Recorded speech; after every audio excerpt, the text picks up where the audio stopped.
Hi friends, இந்த வீடியோவில் வந்து நம்ம என்ன டிஸ்கஸ் பண்ண போகிறோம்னா, ஏற்கனவே நம்ம வந்து லீனியர் ரெக்ரன்ஸை பற்றி ஒரு வீடியோவிலையே நம்ம பார்த்துட்டு வரோம். ஸோ அதை தொடர்ந்து தான் இது ஒன் ஆஃப் த பார்ட்டு. இதில் வந்து நம்ம பர்டிகுலராக இன்றைக்கி பார்க்கக்கூடியது வந்து plot, scatter plot.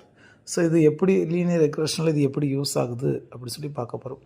So linear ரெக்ரஷனாலே ரெண்டு வேரியபிள்ஸுக்குள்ளேயே ரிலேஷன் கண்டுபிடிக்கிறது, இண்டிபெண்ட் டிபெண்ட் வேரியபிள்ஸை வச்சு.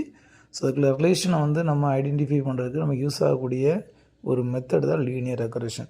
ஸோ இது வந்து நம்ம டேட்டாவுக்கு அப்ளை பண்ணும்போது ஒரு 2 செட் டேட்டாக்கு 2 செட் ஆஃப் டேட்டாவுக்கு நம்ம அப்ளை பண்ணும்போது அது நமக்கு அவுட்புட் வரும்ல, அதை வந்து இந்த ஸ்கேட்டர் பிளாட் மூலமாக நம்ம வந்து வெளியே நம்ம கன்க்ளூட் பண்ணலாம். சரி, இது என்ன அப்படின்னா, இதில் வந்து ஸ்கேட்டர் பிளாட் வந்து என்னென்னா ஸ்கேட்டர் கிராப்னு சொல்லுவாங்க. The type of the mathematical diagram to display values for 2 variables for a set of data. ஓகேவா? இந்த scatter plot is a graph made by plotting ordered pairs in coordinate plane to show the correlation between 2 set of data.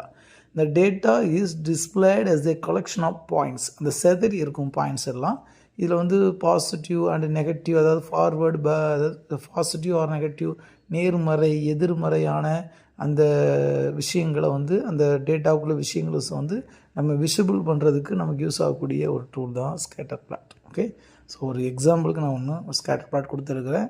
இதில் வந்து நமக்கு 2 வேரியபிள்ஸை எப்படி நம்ம apply பண்ணி நம்ம regression fit பண்ணும்போது நமக்கு ரிசல்ட் வந்து ஸ்கேட்டர் பிளாட்டில் எப்படி வருங்கிறதுக்கு ஒரு எக்ஸாம்பிள்ஸ் தான் அந்த டயக்ராம். ஓகேவா? ஓகே, புரிஞ்சிருக்கும்னு நினைக்கிறேன். தேங்க்யூ.